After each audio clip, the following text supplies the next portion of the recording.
Hi guys, Alex here, and just got from the Japan Lean Tour wonderfully organized by Paul and Mami. Paul provided us with the great presentation while we travel by bus.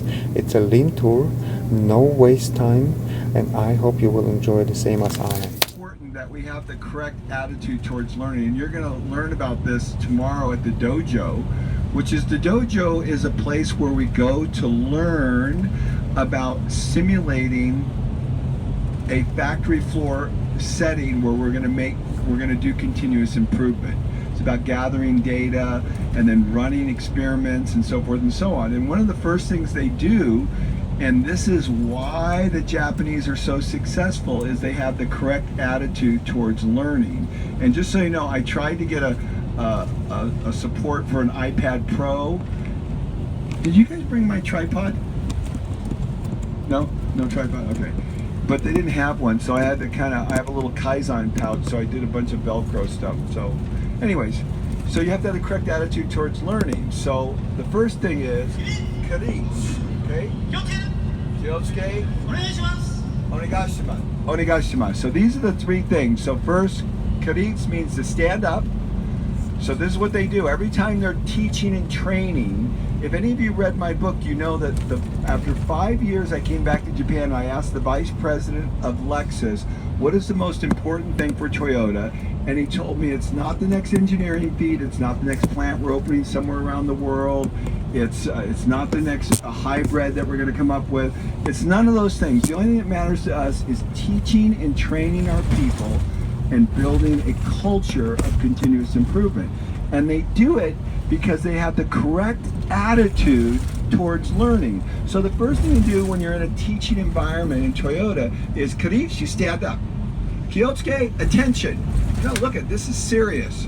This is not light. This is not something we're just doing because it's obligatory or anything like that. This is a very serious thing. So you have attention, and then onegaishimasu, please teach me, right?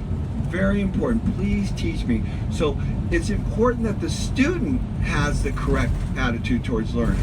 So they start off every session with this process. Karitsu, kyotsuke, onegaishimasu. Okay, this is the way we do it. So you have the correct attitude towards learning. I can sense that from all of you with the comments and everything. So that's step one, okay?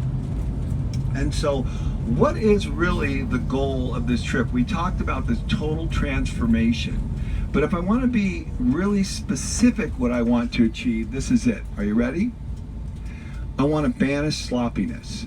Because what I've observed and what you're going to hear me talk about here for the next couple hours is that what the Japanese are doing is they're not sloppy. They're very precise. Okay, and what I've observed other cultures do, whether it be North America, Europe, other countries in Asia, they're not very precise. So the differentiating factor between what the Japanese are doing over every other culture, because that's why we're here, to learn best practices and take those back, is they are not sloppy. Okay? So, but in order to banish sloppiness, you must replace it with something. And what you have to replace it with is a love for precision. It's not enough to just say, hey, stop being so sloppy.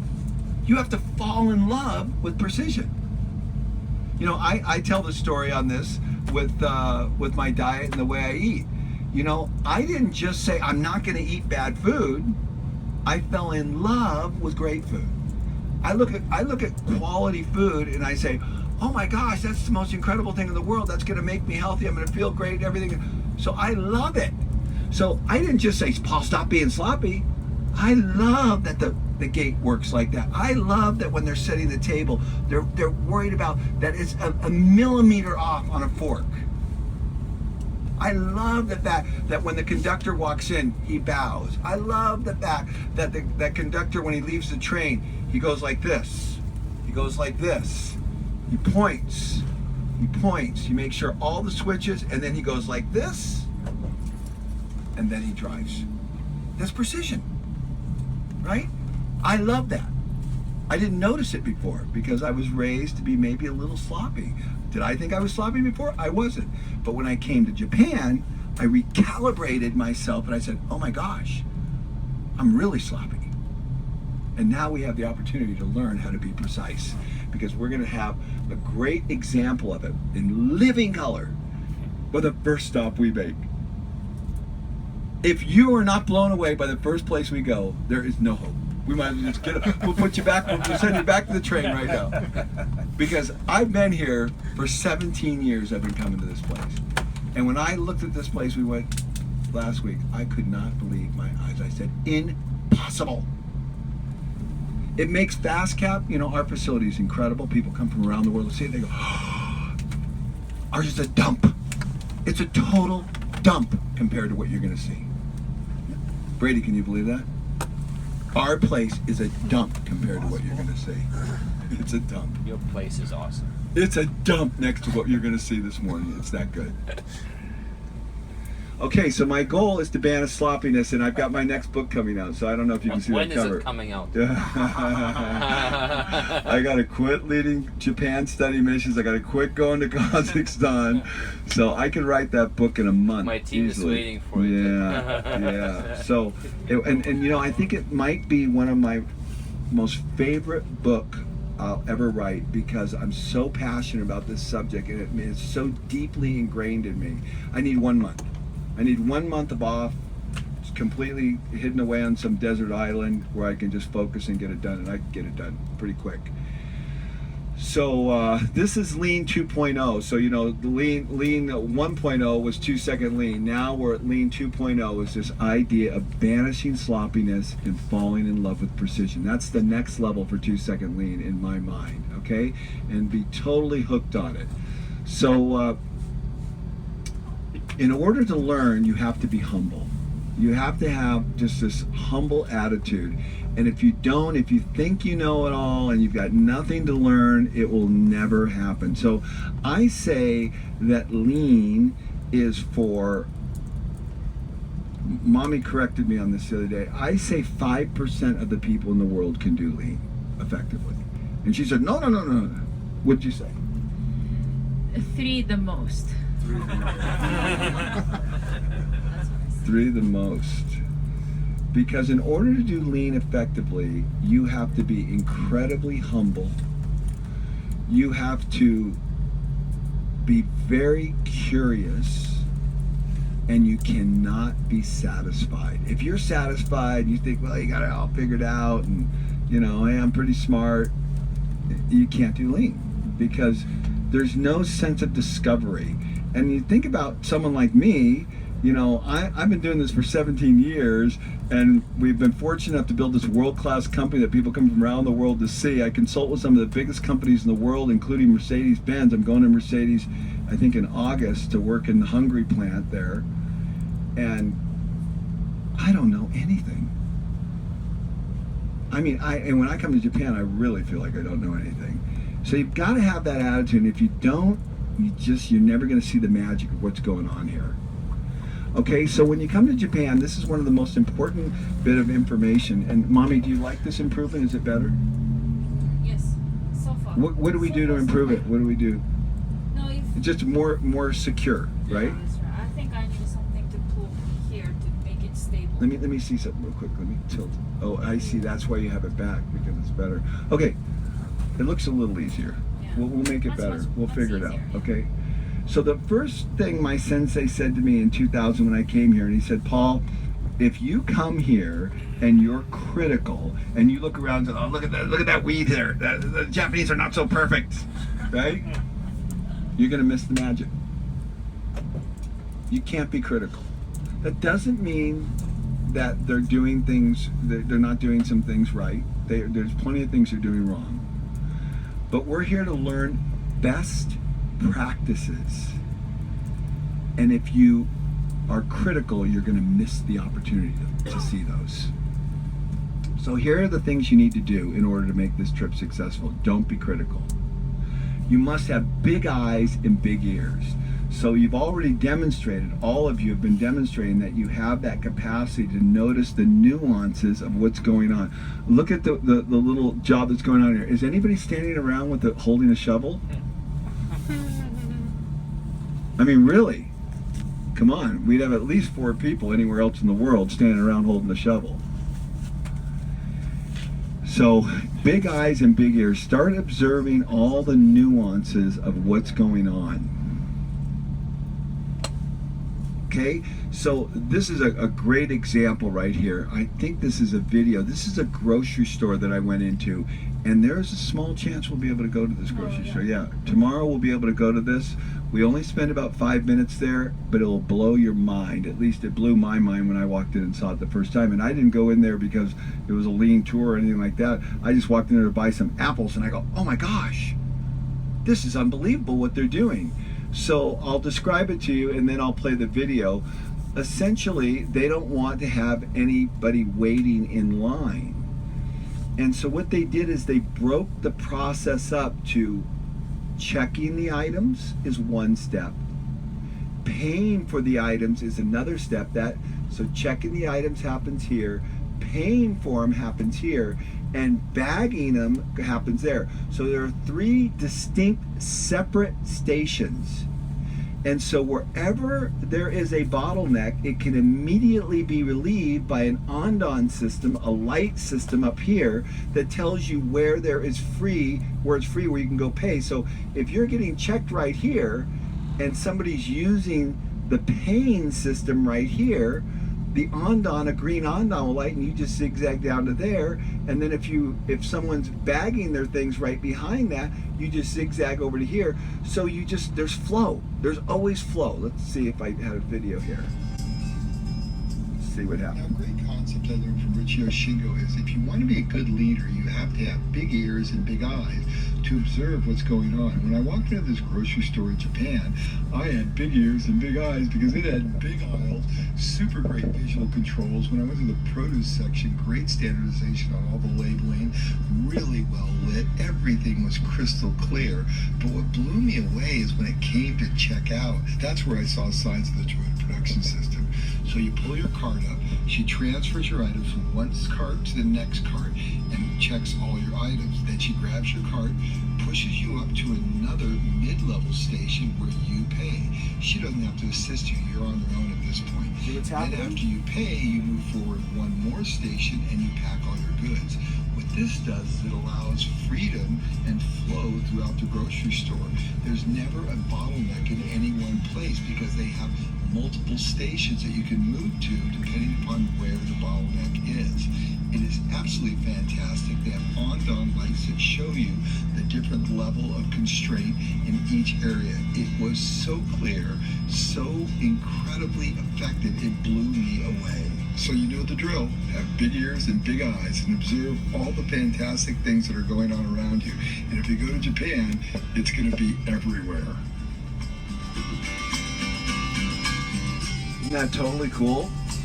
So I just produced a video the other day because I went to do my laundry, and it absolutely shocked me. Who saw my laundry video? It's crazy. I've used one of those before. What? They have them in Bellingham. Do they have one where it washes and dries? You don't have to empty it. Yeah. I've never seen one before. And do you like it? It's expensive to use. It's like Yeah. $10 a cycle. Yeah, and does it inject the soap into it? Doesn't do that. Yeah. So they had everything. It even did the soap and put the softener, everything. You just put the money in, walk away, and you come back. And you know how much time I spent doing laundry? It's insane. You know, going back and forth and, you know, timing it and everything. And then it calls you. Does the ones in Bellingham, does it call you? Text you. They text you. That is just the coolest thing too. So I love it. A great concept. So big eyes and big ears. And then take notes. I see Alex taking notes here. Very important. I have all my notes from all the trips that I go on. You'll see that even when Mr. Amazawa and Mr. Yoshino's talking, that I'll be taking notes. And I've heard these guys talk so many times. Every time they talk, I learn something new. It's just really remarkable. So take notes and really reflect back on this stuff. This is an unusual opportunity to learn. And then the next thing is no excuses. Because what you have to understand about Japan and what's going on here is that in 1945, at the end of the war, in large measure, this country was leveled. 2 atomic bombs, you know, Tokyo was firebombed from one end to the other and just basically decimated. Their whole infrastructure, industrial infrastructure, was completely wiped out. So you take a picture like this. Paul? Sorry, can I interrupt Yeah. for a second? Yeah, go ahead. It's another observation. So I noticed our driver wear the white gloves, and I said, okay, the first of all, it's not white, it's absolutely clean. And okay, maybe that's a tourist bus and they are obligated, but I just looked the right side, maybe we will pass this truck, and this truck driver wears the white gloves as well. Oh Look at that. my gosh. Can you imagine? In our buses, like in Vancouver, somebody wears the white gloves. Well, black one for sure, but not the white one. Alex, so impressed. So impressed that you would notice that. And this is what we're talking about, big eyes, big ears. And so when you do that, you start to notice all these little details and you say, wow, we are a little sloppy, and how can we become more precise? Very good observation. And anytime I'm speaking, please interrupt me. I wanna have a dialogue here. Wonderful. Anybody else, any other comments? So no excuses. If you come here and say, well, the Japanese, or this is the Asian way, and they all do this, and this is the Americans will never do this, or the British will never do this, or wherever you're from, that's total nonsense. I mean, and we've proven that, and I'm going to prove that later on in the talk here with a story that's going to just floor all of you. But we've proven that in Bellingham. When you really stop and look at FastCap, there are a lot of Asian, Japanese overtones into the way we do things. We're not nearly as good as them, but we really have taken those best practices and implemented it, and there are no excuses. So the minute somebody says, oh, well, it doesn't work here, I'm going to get off the bus. Okay, so look at the contrast. Look at the contrast. This and today. This and today. How did they do that? How did they go from nothing with no resources, no oil, no coal, no steel, all these resources have to be imported for them to pull this off, to the number 2 economy in the world? Do you want to know how? Do you think we should know why? I think we should figure this out. I think there's something here. Okay, so questions. Tell me what you're thinking anytime you want. It's really important. I love a dialogue. Einstein said it best, smartest people, what do the smartest people do? They ask questions. So one of the times when I was in Japan, I had a very interesting experience. There was a Canadian man who worked at Toyota, and he gave us a lecture, and he'd been working at Toyota for like 17 years. And his name was Ron. And after the talk, I went up to the front, just like I did with the vice president of Lexus when I was in Kyushu, Japan. After he finished speaking, I went up to the front and I said, what's the most important thing for Toyota? And he told me those famous words. It totally changed my mind about everything. Well, I walked up to the front and I said to Ron, you worked here for 18 years. What is it? What do you find most interesting about Japan? You obviously like it. You've stayed here. And he said, I'll tell you what it is, Paul. There is this culture that is deeply steeped in tradition. Deeply steeped in tradition in the way they do things. But yet they are completely predisposed to new ideas and being creative. So there's that contrast, which is so huge. You would think, oh, well, everyone's going to be a little robot and nobody's going to be thinking outside the box. But it's just the opposite. They are the most creative people, and I'll demonstrate that as we go further in the presentation. You're going to go, oh my gosh, they are awesome. You just only need to think of Sony. Think about what Sony's doing and Sony's done in innovation in the marketplace. But there's hundreds of other companies that have done the same thing. But this is a great little fun video. 3, 2, 1, go! This is how to get ready in the morning, Japanese style. Pretty crazy, eh? Yeah, so, they're not stiff robots. They have all kinds of great creative things that are going on. And I love that. And Ron really illuminated me to that fact. And I thought that was a very interesting observation. And I see that more and more as I travel around Japan. So a little bit of statistical information. So here's Japan, the Sea of Japan right here, the Korean Peninsula. This is North Korea, for those of you who know what's going on in North Korea right now and China. And then if you were to take Japan and then superimpose it over the United States, look how small it is. It's pretty remarkable. Look how small that is. That is crazy, right? And then if we look at this, it's a very isolated place. So it's out in the middle of the ocean here like this, and it's had lots of people try to attack it all throughout the centuries. And most of those people fail because, you know, the weather's really bad, it's difficult to get there, and there's all kinds of supply chain issues. But the bottom line, it's a very isolated place. So it didn't have the traditional influences that a lot of the mainland countries had. So, you know, they're kind of like all on their own right here. And if you look at Japan compared to California, you know, Japan's 145,000 square miles, California's 172,000 square miles. Okay?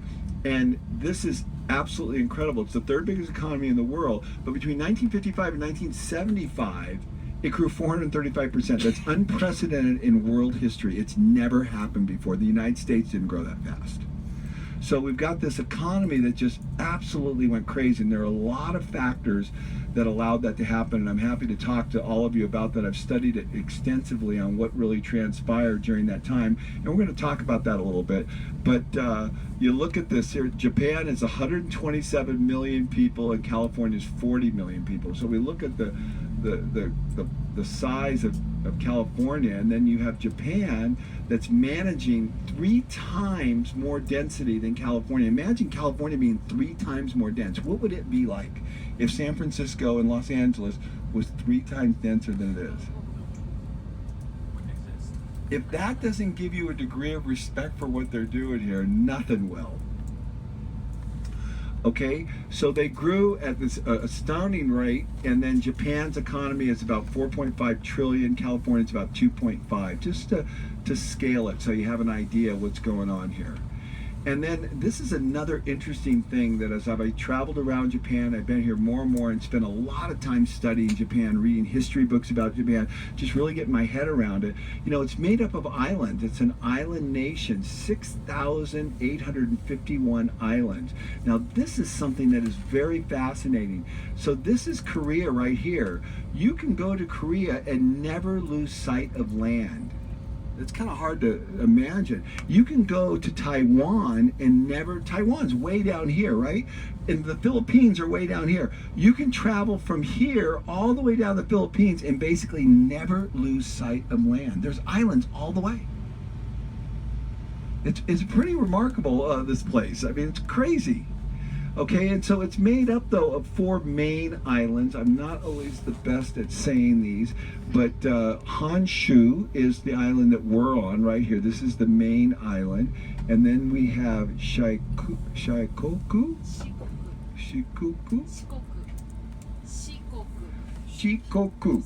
Shikoku.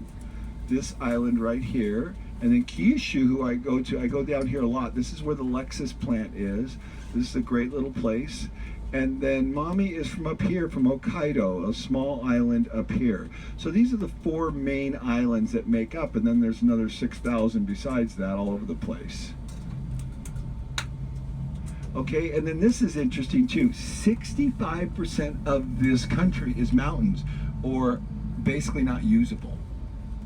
So I did this little quick time-lapse video driving through the mountains in Japan because people don't realize how many mountains are here. So everybody's living down by the water for the most part, but watch how these are big mountains. They're not little mountains.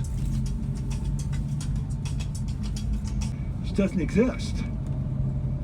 Okay, so here we go. This is another map of it right here. So Tokyo's 37 million. It's right up in this area right here. Everywhere the red is, that's where the high density populations, and basically the rest of it's all mountains.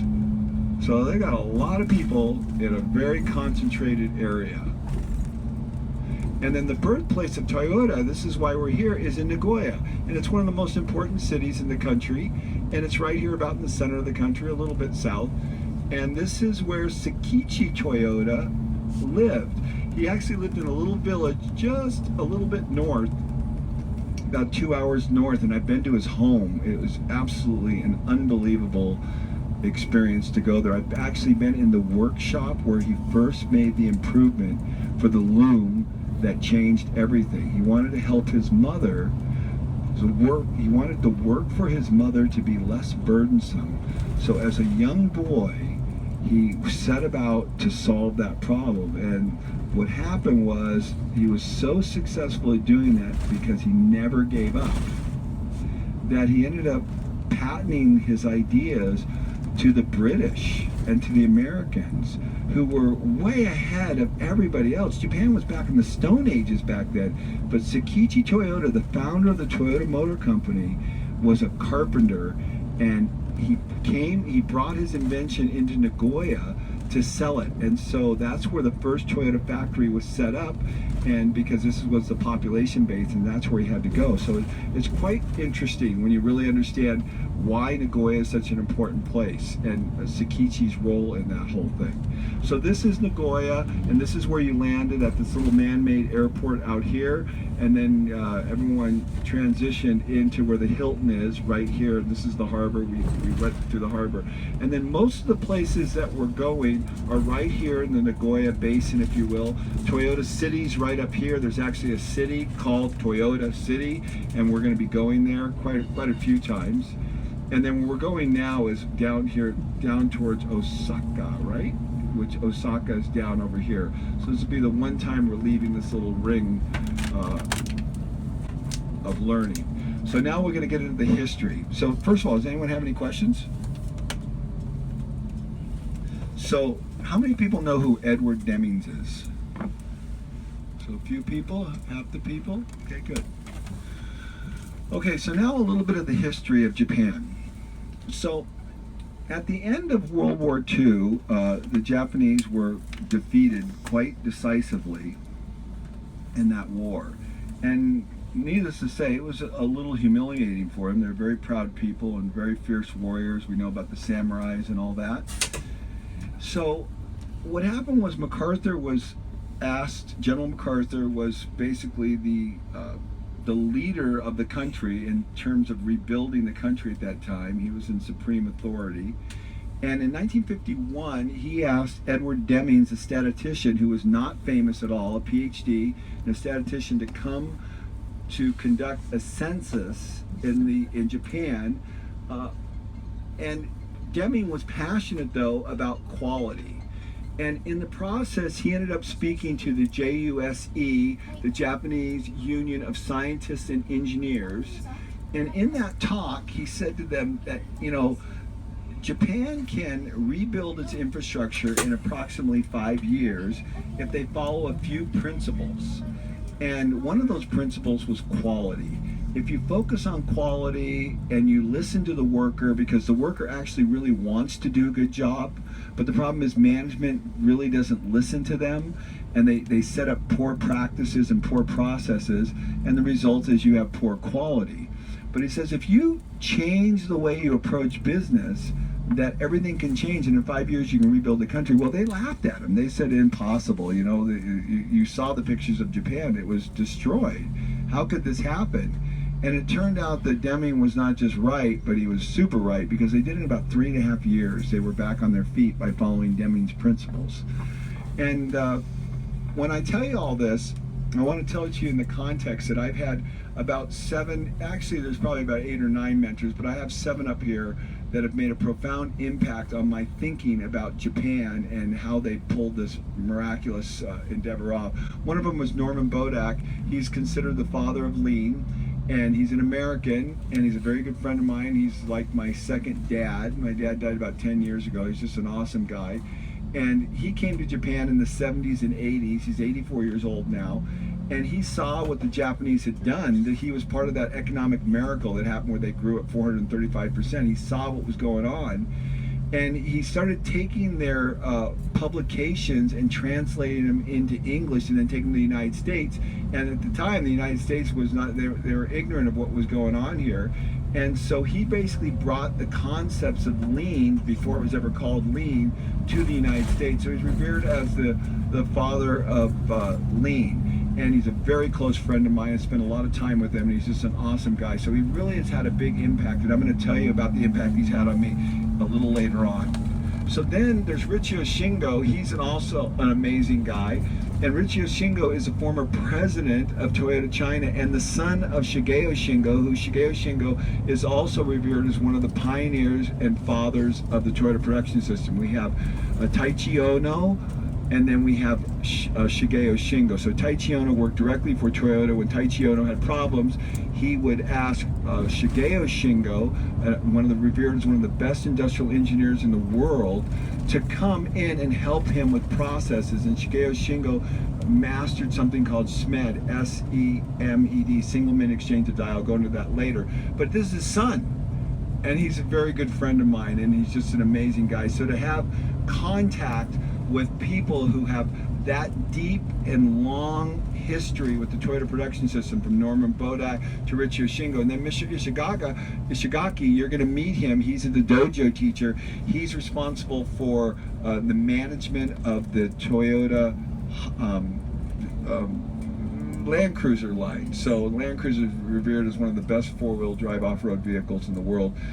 Africa is 95% Land Cruiser. Everything in Africa is Land Cruiser because it's the only thing that will hold up. And so you're going to meet the man who ran that line at the dojo. So imagine that experience. And then Mr. Mori was 41 years at the Corolla line, and he will probably be there tomorrow too, and he'll be teaching us. So we've got this huge, vast number of experience, 186 years of experience that I've had dealing with these four gentlemen so far. And now we're going to get to one of my favorite guys in the whole world. These guys at the bottom are just like over the top. So Mr. Amazawa, former president of Georgetown, Kentucky, you're going to meet with him. He's going to speak to us. He's going to be on the bus with us. He's absolutely incredible. He's warm, he's friendly, he's hysterical, and he's genuine, and he's going to be able to teach us some great stuff. And with Megumi's translation, it's going to be over the top, which you'll be able to learn. And then there's Mr. Umemura. He's a tier 2. He's the president and chairman of Mufune, and these guys are all really good friends. They're just like unbelievable people.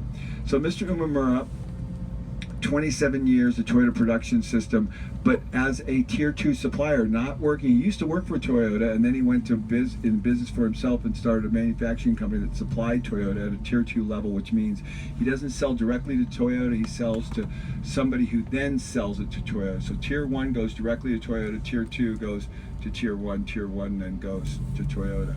And we're going to visit his factory. It'll blow you away. And then we're also going to hear him speak. Lucas, you went to Mifune, didn't you? Yes. Yeah, good. So Lucas and Dennis have been there. Has anybody else? Nobody else has been there, right? Right. So this will be really interesting. And then Mr. Yoshino tonight, he's awesome. So how many people know the NUMMI plant in Fremont, California? How many people know NUMMI? Okay, good. So NUMMI in 1984, Toyota was tasked with setting up a manufacturing plant in the United States, and that plant was a former GM plant, and GM wanted to learn how to make small, precision, high-quality cars, and Toyota wanted to figure out how to do business in the United States because there were lots of tariffs being applied by the U.S. government because the Japanese were totally kicking our butts from start to finish in the automotive industry. And so our response to that was to put tariffs on. And so one of the things the Japanese manufacturers recognized they need to do is they need to start setting up plants in the United States. And so they began that process, and Toyota, Nissan, and Honda, I think, were all beat Toyota to the punch. They were already doing business in the United States, but Toyota hadn't done it yet, and the path forward for them was to work with General Motors. So they set up this joint partnership called the NUMMI plant, and the problem was they had to work with the existing union workers in the United States. Now these union workers, for those of you who know the story and those of you who don't, I'm going to forgive me if you've heard the story before, but Mr. Yoshino won't say any of this because he thinks the workers were just incredible. But these workers were very tough people. There were prostitution rings going on within the manufacturing plant. There were drug rings going on. They were the worst quality car in all of the GM system. They would deliberately sabotage the car. They'd leave Coke bottles or beer bottles inside the doors. It was just like a total catastrophe from start to finish. These people were hostile, and they were not necessarily the kind of model employees that you and I would want to hire. But Toyota had the problem, and Mr. Yoshino, who you're going to be with tonight, was the man who was told, go figure out a training program to train the Americans so they can build high-quality cars. Could you imagine being with him? Not a man, the man. This is the guy that set up the whole training program.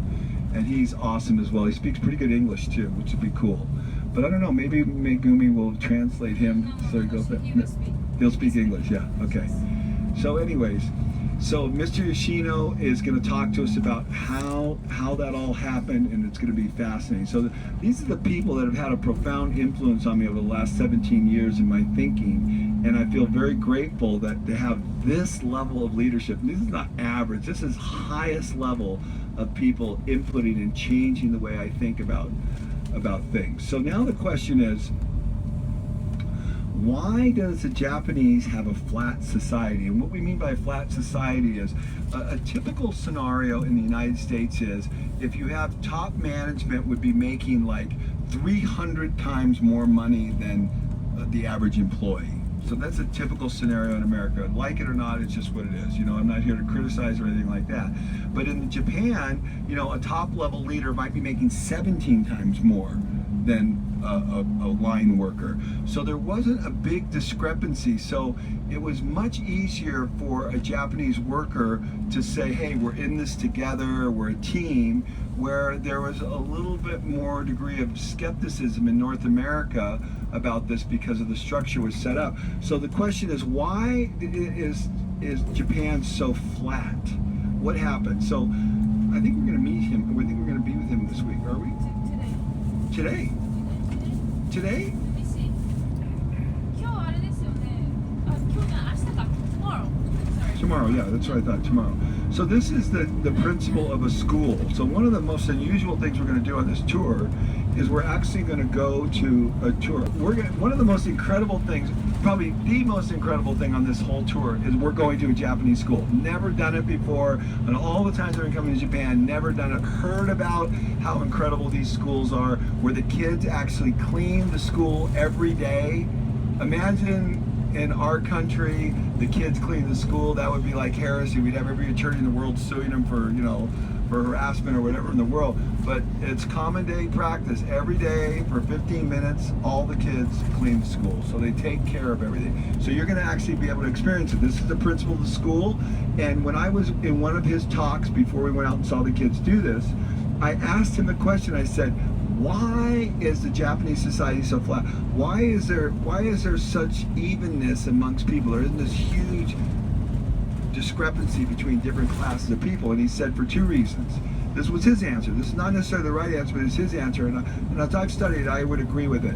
The Meiji Restoration and losing World War II. So the Meiji Restoration happened just before the turn of the century. Basically, the whole country in Japan was ruled by shoguns and the samurai. And there were all these little clans all over Japan, you know, thousands of them. And, you know, there was all this hierarchical structure.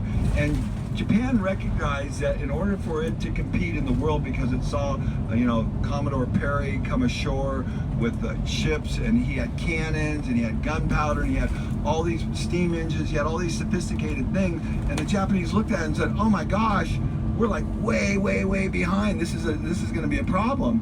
And so the Japanese started asking themselves, whoa, we got to change this. And one of the things that happened as a result of that is they created a government system that was unified. This is called the Meiji Restoration. And this is where, instead of having all these different classes and structure and stratus of society, it became very flat.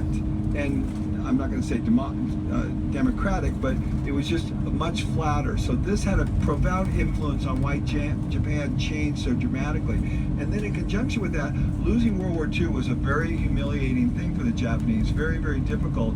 And that just really created this sense of, you know, we have to work super hard to measure up to be worthy again. And so the just changed their attitude about everything. So these are the two events that had a big deal. And so some of the plants we go to, this is down in Kyushu, Japan. This is the president of the company at a stand-up desk right in with everybody else. So they don't have all these structures. You're going to see this today. It's beautiful. In the Daiwa house, we're going to go there. You're going to see that there's the offices are mind-boggling. They're just incredible. And you're going to see the leader of the company at a desk, a head desk, on the same shop floor working with everyone. I'll point it out to you and you'll see it. And you go, that's pretty cool. So there isn't a separate office for the office manager. There is no separateness. They work together as a team, and you're going to see that. And that's this flattening of society. So this is one of the things that happened to Japan that made them who they are today. And so, as I said, the samurais were protecting the shoguns, and this is what happened. And these people basically went out of business. And remember, I told you the story of my friend Tadahiro Kawada, who built all those bridges. It's a fascinating story what happened with Tadahiro, because 4 generations, his great-grandfather was building swords for the samurais. That was what his family heritage was. And then what happened was the Meiji Restoration came along, and the samurais didn't need swords anymore because they were out of business, right? So guess what? Tadahiro's out of business. His family's out of business. So what did they do? They went from making swords to building pots and pans and tools and implements and things like that. And then they kept improving, right? Because this is part of their culture and everything. And the next thing you know, he's the biggest bridge builder in Asia, and building 40% of all the buildings in Japan. It's just an incredible story. And he spoke to us a couple times. He's just an amazing, amazing man. 35分に出ます。 So we talked about Sakichi Toyoda. And this is probably one of the most fascinating things that I really like about the Toyota production system. I always wondered to myself, why the Toyota production? Why not the Honda production system? Why not the Nissan production system? Why not the General Motors production, the Honda production system? Why the Toyota production system? And I'm going to tell you why. Because in my humble opinion, it's because Sakichi Toyoda understood something that most people miss. He obeyed the laws of nature. He understood how the universe was set up, and he recognized that his real goal in life was not necessarily to make money or build a great organization, but his real goal was to help people and society. And it's because of that, I think, that underlying philosophy that the Toyota production system has grown to be the best production system in the world and people around the world. So, you know, I told you about this whole thing of being incredibly curious, and Sakichi Toyoda was an incredibly curious person. Yeah, I got Now, 6. did we get an answer on the traffic questions? Should I continue or should I wait? You can continue though. Okay. So, one of the Sakichi Toyoda kind of boiled it down to this one thing. If you want to, to these two things, if you want to be successful, you need to be very studious and very creative. These were the two elements: studious and creative. What does that word mean, studios? Oh, studious. You need to study. You need to okay. work really hard to learn.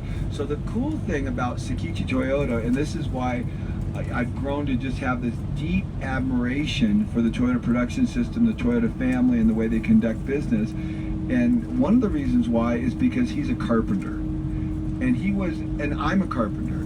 And he was not formally educated. But what he did do, I was formally educated. I went to college, I got my degree, but he just really started reading, trying to read everything he can. He came from a very small, poor village, poor family, not of great means or anything like that. But because he was studious, he applied himself, he kept reading and learning, and then was very creative. We showed that video about how the Japanese people are really quite creative, and I'll demonstrate that later on, and I think you'll be astounded when I show you what I'm going to show you. He built a world-class production system. So I'm going to play this video. I'm not going to play the whole video, but this is the story of Sakichi Toyoda. Now, one of the cool things we're going to do on this tour, which is going to be outrageous, is we're going to something called the Toyota Techno Museum. And the Toyota Techno Museum is the birthplace of the Toyota. And it's actually the original factory of Toyota, both the loom factory and the automotive factory. And we're going to be going there, and we're going to see the entire history of the Toyota production system from when Sakichi Toyoda took that simple loom that his mother was using and improved it. You're going to see that actual improvement. It's going to be breathtaking. You're going to see the loom work. You're going to stand right next to it. It's like, oh, this is crazy. And you're going to see the way he thinks.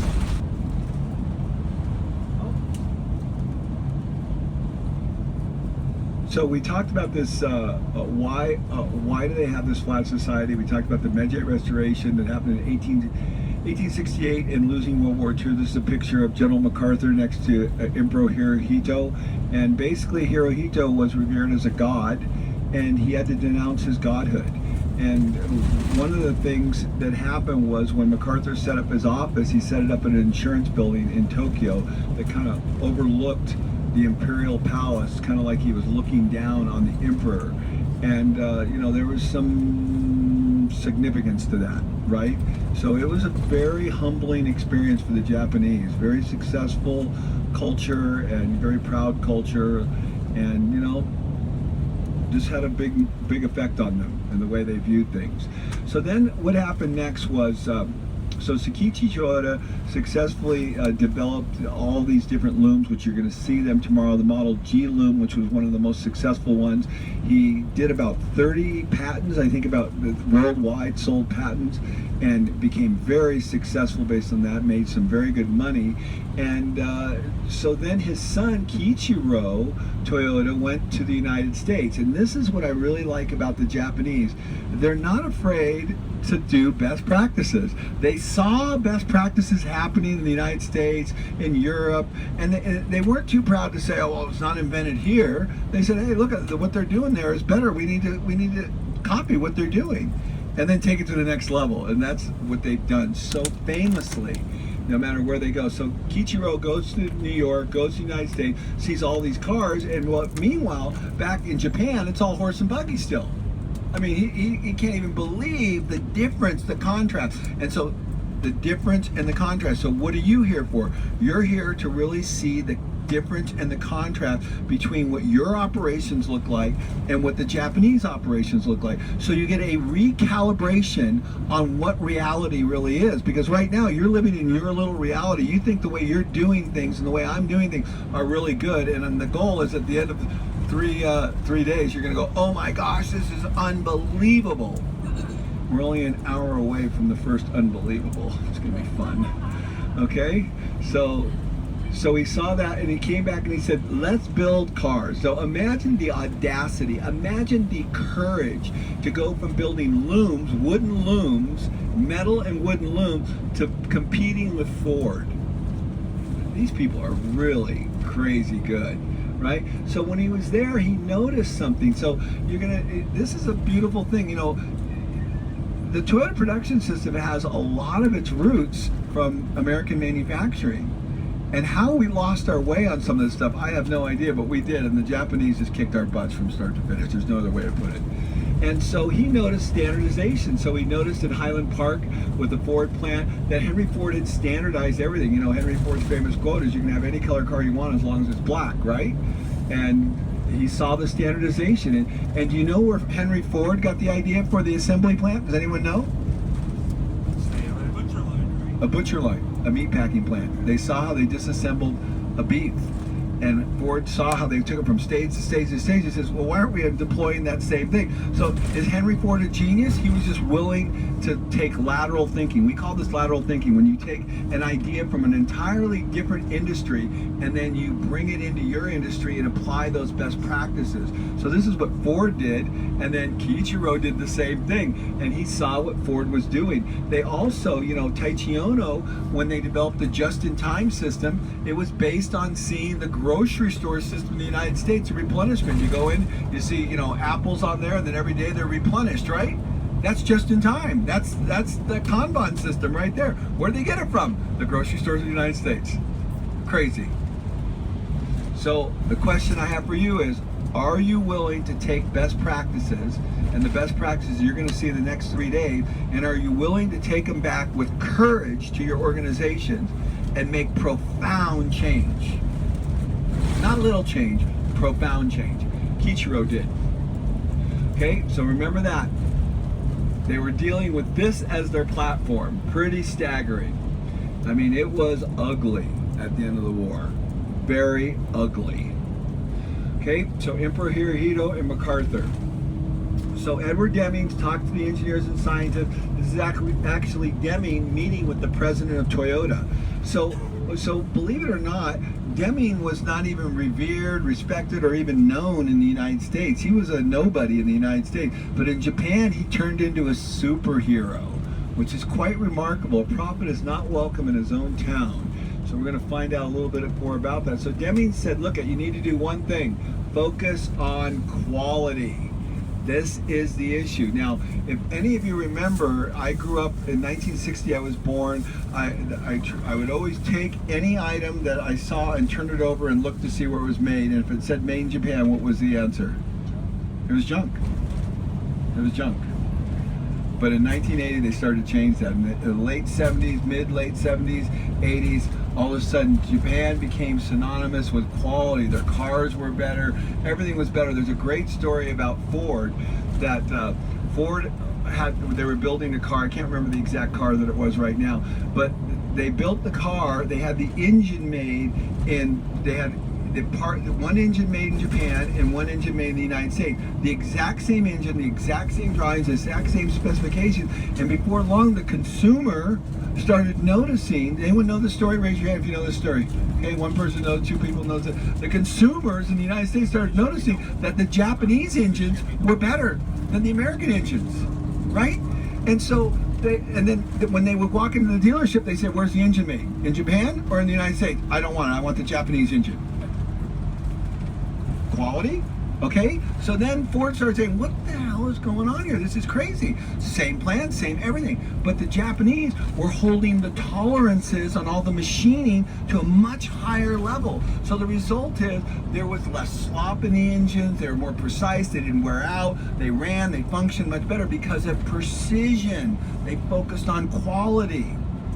And then there's the famous story that, Ford says, I want you to produce, 1 million of these parts, and you can only have, 6 defects. And the Japanese were perplexed by that, so they produced 6 defect parts and sent them in a separate bag and said, these are the 6 defects. And that's no joke, man. You're going to see stuff that's going to blow your mind on this trip. It's going to be so much Paul, fun. just quickly, Yeah. You said that turnaround kind of occurred in the 80s, like that was when people started buying. People started recognizing Japanese quality in the 80s, right? Early 80s. So there was a focus on quality after the war, but it didn't really reach the marketplace till. Ooh, good job, Hugh. You got it exactly. So this is a powerful part of the story. You think about the journey that you're on. Is it going to happen overnight? It's not going to happen overnight. It took the Japanese 20, 30 years to take these concepts and really fulfill them and implement them. And this is a journey. It doesn't just happen overnight. I don't know if that's where you were going with it, but that's the reality of it. Yeah, no. That is the reality. It doesn't happen overnight. None of this happens. So there was an introduction of a Toyota product or a Toyota Japanese product in North America that wasn't well taken. It was a total disaster. Right. When when the Toyota first introduced their product into the United States, they opened up a couple dealerships. The quality was crap. The power was crap. People hated it, and they basically shut the whole thing down and folded and ran for home. Disaster.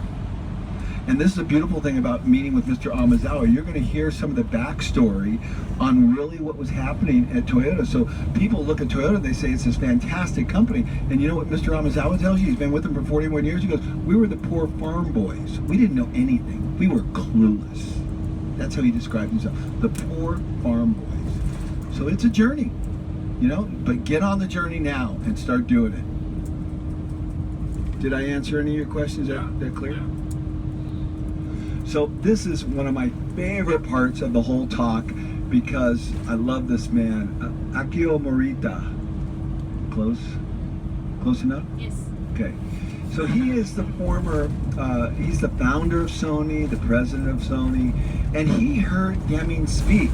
And this is what he said. It was a quasi-religious experience. He never thought the same way again. The Japanese revered Deming. They created something called the Deming Prize. We're going to talk about it in just a minute. The Japanese recognized what this guy was saying was like unbelievable. So the other day when I was in Starbucks, a guy and I were having a great conversation, and I learned something so profound from Guy, and it was interesting. We were talking about what is it that really creates transformation. And I was saying that it happens when you gain knowledge, profound knowledge. Deming talked about this. Profound knowledge. You have deep understanding about something, right? And then I said, then what happens when you get the profound knowledge? Then you start changing your process. So I think of the Japanese when they saw Commodore Perry come ashore. He had cannons, he had guns, he had gunpowder, he had all that. The Japanese gained profound knowledge. Oh my gosh, we're way behind. We're not even close. Sakichi Toyoda goes to a fair that was put on in Tokyo, and he saw all the looms that were from Great Britain and the United States, and then he compared it to the looms in Japan, and he was embarrassed. He said, "Oh my gosh, we're so far behind. This is terrible."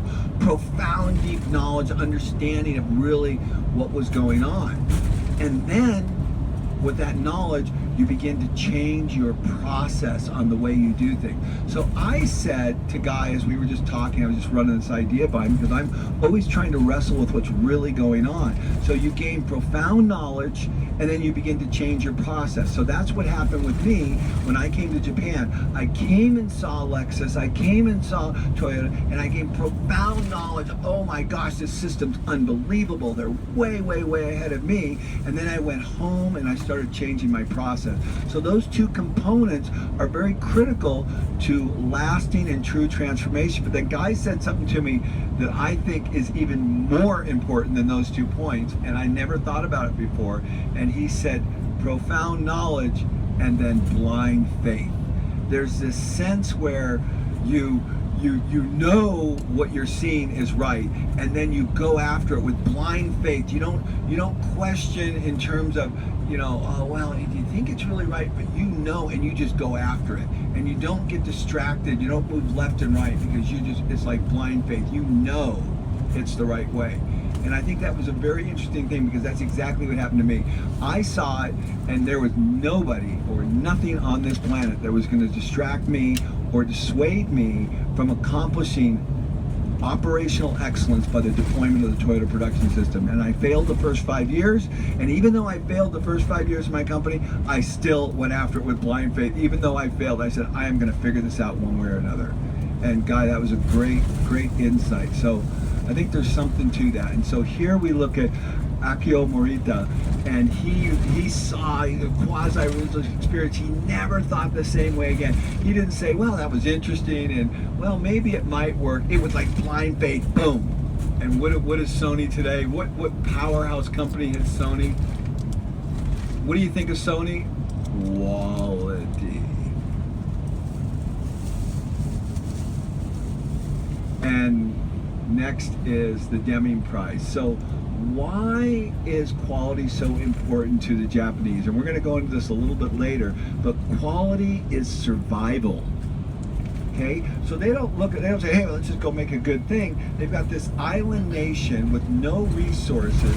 They were completely destroyed in World War II. They have to struggle to exist. They haven't got all the resources that China has and everybody else in the world has. They have the problem of everything has to be exported and everything has to be imported. So their competitive advantage is quality. Quality will allow them to survive.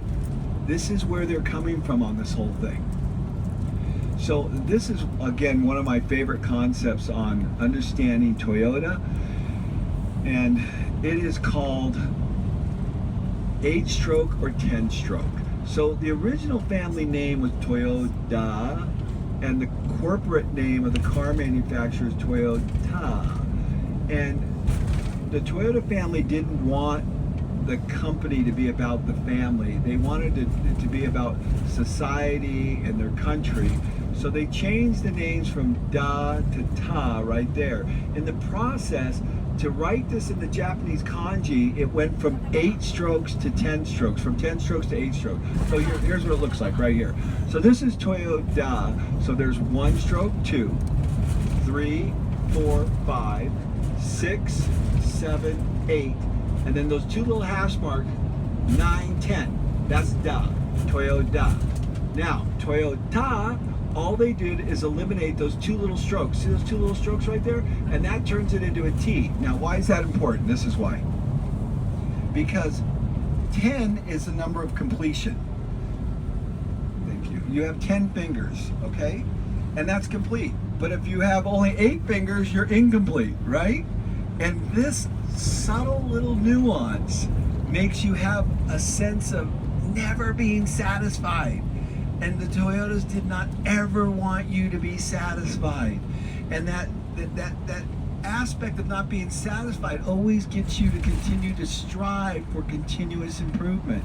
And this is what the Toyota production system is all about. It's so subtle and it's so meaningful. Okay, so Toyota, okay, 10 stroke, 10 fingers, or 8 fingers. Subtle but powerful. So this is one of my favorite parts of the whole talk, because if you start to look at Japanese architecture, you'll really start to appreciate what I'm going to talk about next. Are there any questions? Okay, and Guy, can you see all the way back there okay? You see the iPad? So the iPad was one of the improvements too. So before I would talk about stuff like this, and I was talking to Mommy, I said, you know, Mommy, I really should go out and buy an iPad. Maybe we could use that to do better visual. And she said, well, let's do it. So we went down to you know, the Apple store, and I bought this iPad, and this has been an invaluable resource in order to do presentations like this. So it's really fun. I love this thing. So here we go. So subtle but powerful. There's many things that are going on in Japanese culture as well as the Toyota production system that are very, very subtle, and it's in understanding and growing a sensitivity to this subtleness is a critical component. Now, I asked Mommy what her opinion of the people who are good at the Toyota production system and people that succeed. First, people be able to see in crazy super details. That's what I said, right? Yeah. I'm not sure. You want to stick with that? I'll just stick with it. Okay, she wants to just stick with that one. So her observation, I asked her why, always just curious. What do you think it is? She goes, to be the ability to see in crazy super details. Okay, so this is called the lenticular cloud. Some of you know I'm a pilot. I've flown all over the world, and I see some pretty spectacular things from the cockpit of my plane. And this is one that I shot over Mount Baker. And this is called the lenticular cloud. This is when the wind blows over the top, and the condensation, as the air rises, it forms a cloud, but then it swoops over the other top. So this is it's called a cloud lift, but technically it's called a lenticular cloud. And this is something that the Japanese have incorporated into their architecture. It's very subtle, but now that I'm pointing it out to you, you're going to start to notice it, okay? So if we look at traditional architecture, European architecture, as opposed to Japanese architecture, and you really start appreciating this now, is you look at European architecture, generally a lot of hard lines, a lot of straight lines, a lot of uniformity. But when you look at Japanese architecture, very flowing, very accommodating to nature. Instead of fighting nature, remember I told you that really what Sakichi Toyoda was doing was obeying the laws of nature. Okay, so there's these elements of not fighting nature, but working within nature. And you can see the contrast between European and Japanese. Very subtle, but very meaningful. Okay, so as a result of that, when I was in college, I went to work in Pasadena, restoring some of the most beautiful homes in the world, green and green homes, and all these beautiful homes. Charles and Henry Green were two architects of the turn of the century, revered as some of the best architects in the history of the world. These guys were unbelievable. They built homes for Procter & Gamble and the wealthiest people in the world. Their homes were 3 and 4 times more expensive than the most expensive homes you could have built. So if you were a wealthy tycoon and you had a beautiful Victorian home built, an embellished Victorian home, if you had the Green brothers build your home, it would cost 3 or 4 times more money. Could you imagine 3 or 4 times more than the most expensive home available, a Victorian home? And the reason why is because of quality and craftsmanship. And why? Because the Greens were influenced by Japanese architecture. They had 2 things that influenced them: the English bungalow and Japanese architecture. They took those 2 architectural styles and blended them together and created something called green and green style. You'll recognize it, the home in Back to the Future. Steven Spielberg's home is all green and green. Some of the most famous architectural landmarks in the world are green and green. Most people don't know anything about green and green, but I happen to be fortunate enough to work on their homes. And so I built a green and green home. And this is my house, and this is the inside of my house. And the Greens built not only the home, but they built all the furniture, they wove all the carpets. Every detail was done by the Greens. Complete understanding of what was going on. And you're going to see the subtlety that I'm talking about that I learned from the Greens, who learned it from the Japanese. And it's just a cool little lesson. So this is a view looking down on my house. Notice how all the curves, you see how the architecture, the style of the landscaping, everything's flowing. Well, that's not by accident. That's all because of what the Greens' influence on me, who were influenced by the Japanese. And so this cloud lift, remember that cloud lift I showed you way back here? See that little cloud lift? Well, that cloud lift is running through my entire house, and it's running through all the furniture in my house as well, and you're going to see it here in just a minute. So if you look at this rocking chair that I built, that cloud lift, the edge of the cloud is right there. If you look at it in the top of the head of the backrest, it's all there. It's very subtle. You can see it. It's running through everything in my house.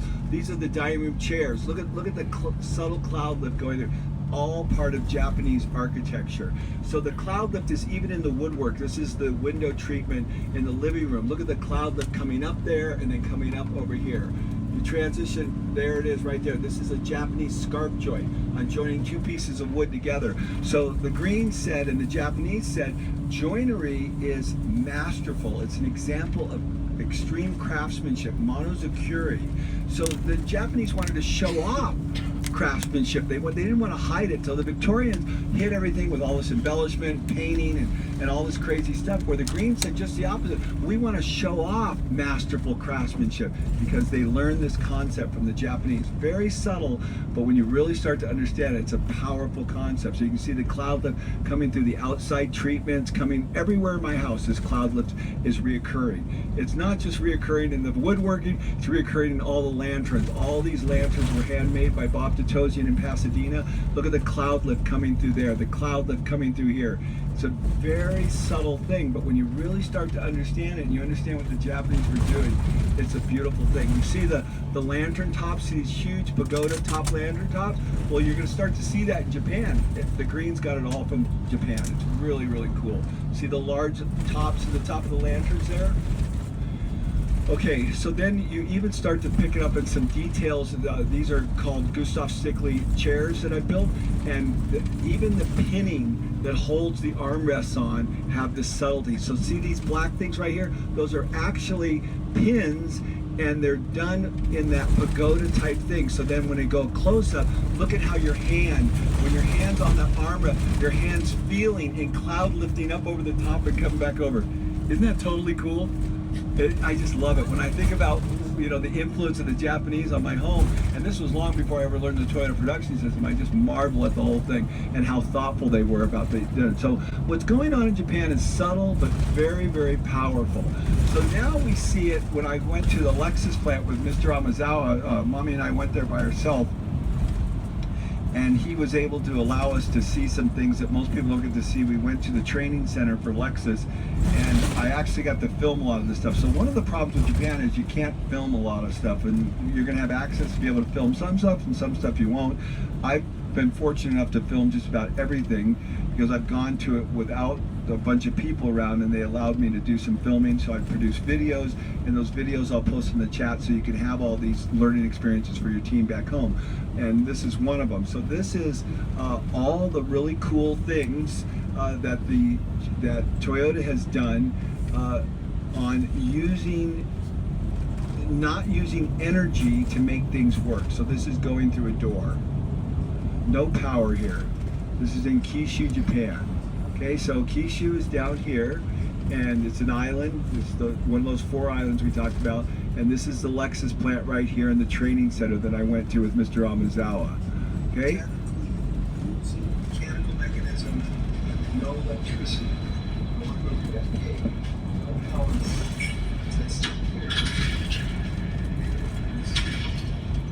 So no power.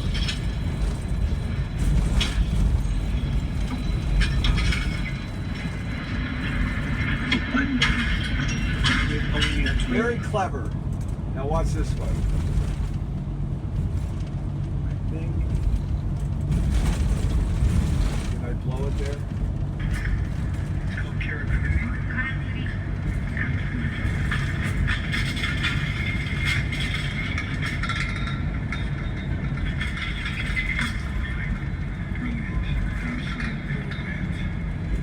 Aren't they masterful? Very subtle, the stuff they can pull off.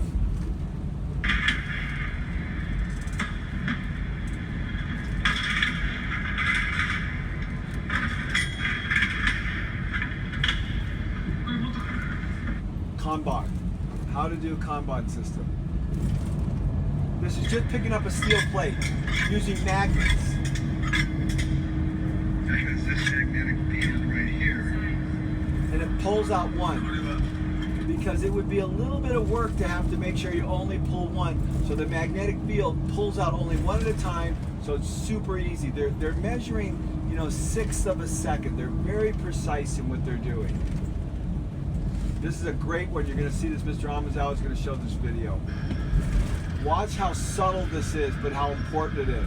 So that's how far the guy had to walk. But now, no, that's not good enough. This thing swings out, brings the screw gun right to him, puts the screw gun back, and swings out of the way. Very subtle. Very, very subtle. Pretty masterful, isn't it? Okay, so we showed you that. So there we go. So subtle but powerful. These little tiny details, whether it be a cloud lift or taking 2 little strokes out of the kanji.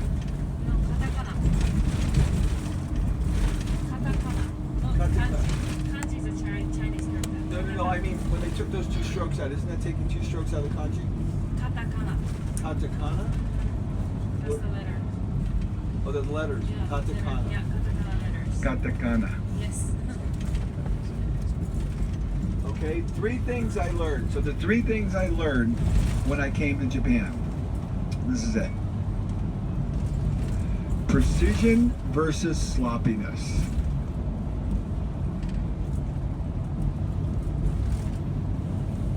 Coordination. They have developed a highly coordinated society. We'll demonstrate that and I'll explain in a minute. With an intense focus on quality. This is what's going on here. So let's talk about this coordinated society. So I was fortunate to hear Dr. Fujimoto speak from the University of Tokyo, formerly at Harvard.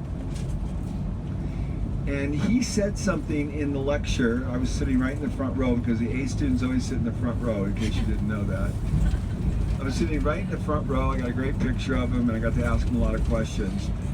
But he kind of took this 40,000 foot view of really what's going on in Japan. How was Japan able? What were one of the contributing factors? Because there are many contributing factors, about 5 or 6 that really had a big impact on Japan and their wild success that they've had in the last 40, 50 years. And one is this idea of a highly coordinated society. People working together for a common good instead of as individualists. And they developed a culture around this concept. And so I started, after he said that, I started to observe things. When I went to the train stations, I noticed you know, that there were very precise processes on where you line up to get on the train. People were not sloppily just roaming around. They knew where they needed to be. There was, when the train doors opened, the people got off. This happens to be Mommy right here. I took a picture when she was standing there. She didn't rush on as soon as the trains opened. She paused. The train doors opened. The people walked off. After people walked off, Mommy walked on. Very coordinated. This is a profound concept. And Dr. Fujimoto was onto something big time. So it didn't matter where I was, if I was in a busy train station in Tokyo or Nagoya, it didn't matter where I was. I noticed the same thing occurring, that people were very orderly. In spite of the fact there's 127 million of them, there was no pushing and shoving. They were highly coordinated towards a common goal. When you go to a shopping center, this just happened to me yesterday when I was with Mommy, because I'm sloppy, I'm not precise, I don't have that, what was the word you said about? What? About being tuned into detail? How did you say? Super crazy Super crazy. in details. Yeah, to be able to see in super crazy details. Okay, so because I'm not orientated that way, but I'm working on learning to become that way, when I got on the escalator with Mommy, I immediately just stood right there. And she turned around, looked at me and said, "Get over. You don't stand. You don't just sloppily get on the escalator. You stand on one side. So if somebody has to go past you, there's a clear corridor." And they do this. You'll see this. It's remarkable. Now, do they have a special school on how to go up escalators here? I don't think so. Respect for people. People working together as a team.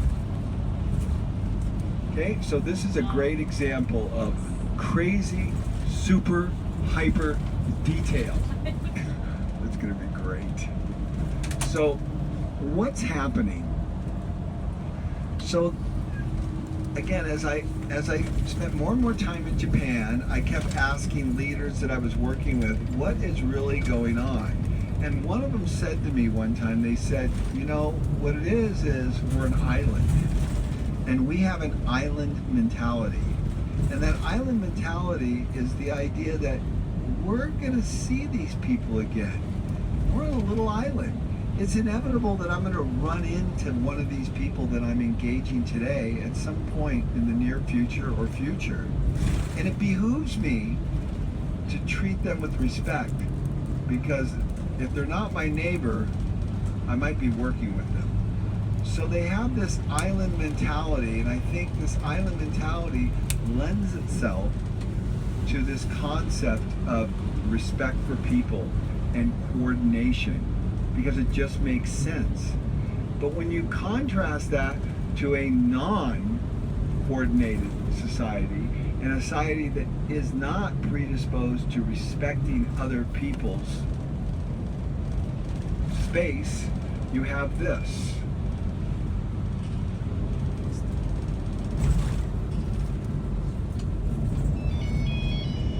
We talk about TVS Motors, and we've talked about this highly coordinated society that is very Asian in its disposition.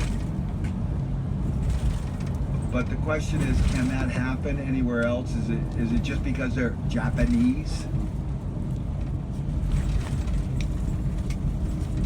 So remember I told you that Norman Bodak was a great influence on me. He still is a great influence on me. Well, Norman has afforded me many opportunities, and one of the highlights of the opportunities that he afforded me was the introduction to TVS Motors in India. He invited me to go with him down there, and I met the president and chairman of TVS Motors, Venu Srinivasan. And Venu is one of the top industrialists in all of India, one of the wealthiest men in India. And he also sits on the board of Tata Motors. If anybody knows anything about Tata Motors, they're it. You know, when it comes to India, these are the big guys. So Venu has a company called TVS Motors, which just so happens to mean trust, value, and service. And Venu is quite exceptional because he built a world-class manufacturing facility based on the Toyota production system over the last 30 years. In India, one of the poorest countries in the world, vast majority of the people not very well educated, coming from very remote places and, villages that were impoverished. And he built such a dynamic company that it won the Deming Prize. So it rivals anything in Japan. So you think about it, you think about the excuse things we talked about, but think about the platform we're working from. Think about the wealth, the educational, the access to internet, all the things that we're afforded. It's really unbelievable. And yet Venu built this world-class organization with people from the hinterland, if you will. So here we go. So this is TVS Motors. It's in Bangalore, down here in southern India. And let's take a look, and we'll zoom in on that so you have a little bit of idea. I love Google Earth to give people the 40,000 foot view. And this is one of his plants. He employs tens of thousands of people. And this plant is unbelievable because it builds 250,000 motorcycles a month. A month. And everybody's wearing white shirts. And it's flawless, immaculate, and perfect. So perfect that BMW asked him to make a motorcycle for him. Absolute struggle it is. The hard work that is involved in building a world-class organization, and that's what this painting is signifying. It is. If you think this is going to be easy, it's not going to be easy. It requires, this blind faith this guy was talking about, this profound knowledge, this blind faith, and this incredible persistence and willingness to never give up. Just never give up. And this is what the result was. So what happened was, I had a very interesting thing happen to me. So this is Aydin. He is the president of the BI Group, this billion-dollar organization in Kazakhstan that I'm working with, teaching them lean. And Aydin, they've been at this now for about 2 years, and about, a year and a half into it, some of Aydin's top leaders wanted to come to Japan because they'd always heard me talk about how incredible Japan was. And Aydin came up to me and said, Paul, should I go to Japan? And I said, Aydin, here's the bottom line. You're going to send your top leaders there, 17 of your top executives. And two things are going to happen. Either it's going to be the biggest waste of time, money, and resources in your life, or it's going to be the most important week in your life. And I don't know which one it's going to be. I have no idea. So it's completely up to you. Okay, I go. So when Aydin told me, the president of the biggest company in Kazakhstan, that he was going to come to Japan, I said, what the hell? I'll give it a try. I sent an email to Venu, one of the top industrials in India, and I said, Venu, I have a problem. Aydin from Kazakhstan is coming to learn the Toyota production system. And nobody could talk more eloquently and give better examples of what that's all about than you. But you're a very busy man. Any chance you'd consider coming all the way to Japan for a few hours to talk to Aydin? No problem. Flies in his own private jet all the way here to meet Aydin. Pretty remarkable. And then I followed that up with, well, I got Venu to come. I don't know why in the world he's coming, but he's coming. So I sent an email to Tadahiro, one of the top industrialists in Japan, who built all those bridges and all those high-rises. Tadahiro, I have a problem. I'm trying to convince Aydin in Kazakhstan, one of the largest companies, to do lean, even though Aydin was already sold on lean, but really to take it to the next level. And I think hearing from you would make a profound impact on him. Would you consider coming from Tokyo? He lives in Tokyo, down in Nagoya, to speak to Aydin. He says, no problem. So I have two of these top leaders coming there to meet with Aydin. And the rest is history. Aydin has tens of thousands of people that he's responsible for, 7,000 employees and 40,000 subcontractors that work for him. And they're changing the country. It's just unbelievable what's going on there, because we have great people around us. 10 more minutes. Okay, so we have about 10 minutes to go. And so one of the things that Venu has done, okay, so we go back to Venu. This is Venu wearing a Kazakh hat with Aiden. Is Venu is such a visionary, and this goes back to Sakichi Toyoda, doing something great for society in your country. So there's a real problem with poverty and illiteracy in India. And so Venu said, you know what, we need to do something great for society. We're going to teach impoverished villages the Toyota production system. We're going to teach them how to see the waste and then how to eliminate waste so they're more effective in what they do. They have less effort to get a greater outcome. So we went into 2,000 villages and lifted 2 million people out of poverty by teaching them the Toyota production system. These are his people right here, and I'm with Norman, and we're touring around to all these villages, and I can't even believe what I'm seeing. So these villages are immaculate, they're clean, they're functioning well, the schools are working well, there's little businesses, micro businesses everywhere, and Venu's done this entire thing with how much money? $2 million. Totally sustainable.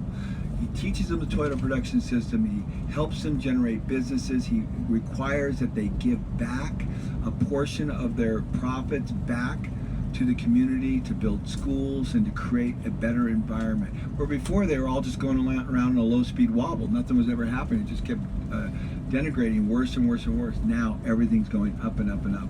This is the kind of man Venu is. This is the kind of vision right out of the same cloth as Sakichi Toyoda.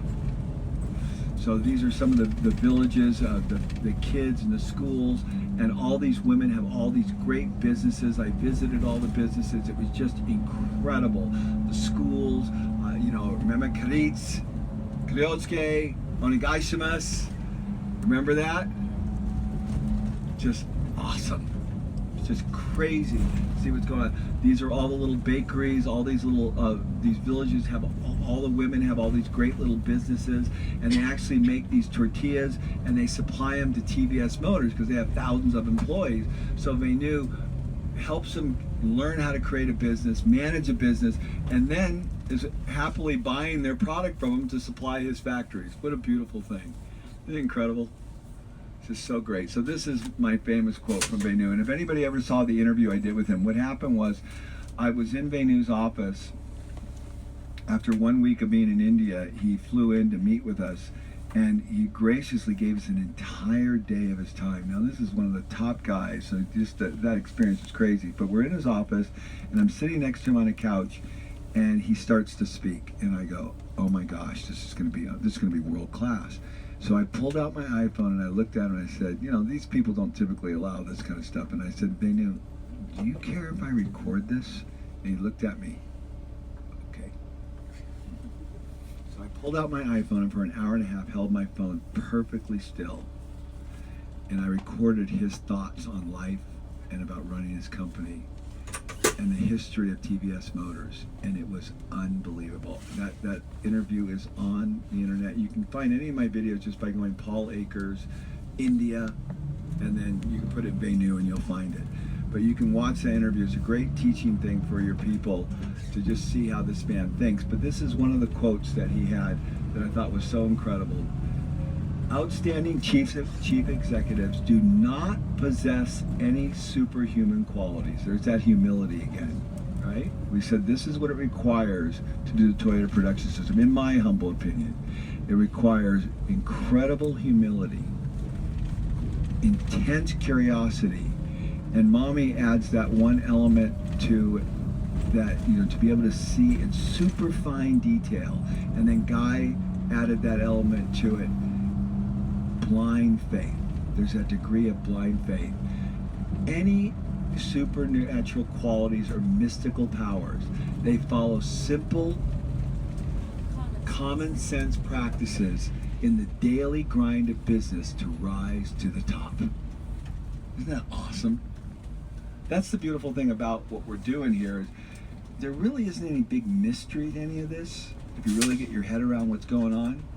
Some people want to complicate all this, but it's really not complicated. You take a man at the very top of the pile And he says, hey, there's nothing superhuman about me. I'm just following common sense practices in the daily grind of life. And that happens to be the Toyota production system, which this is the BMW line. This is a TVS motor. Can you believe it? This is better than what you're gonna see right now. What you're gonna see right now is gonna blow your mind. And this is in India. So there's a great story just before we get there. When I was on the line with Venu, he told me that one of the vice presidents of BMW came to check out TVS Motors to see whether or not they're really going to be qualified to produce this new BMW road bike. And when they were on the line, this line right where I was, Venu says that the vice president came up to him and said, hey, where's your bathroom? And Venu goes, it's over there. I was okay. So he walks over there, goes in the bathroom, comes back pretty quickly and says, okay, you got the contract. And Venu looks at him and goes, what?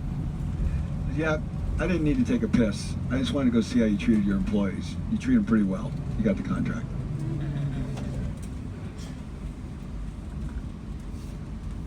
Focus on quality. Edward Demings. Here we are.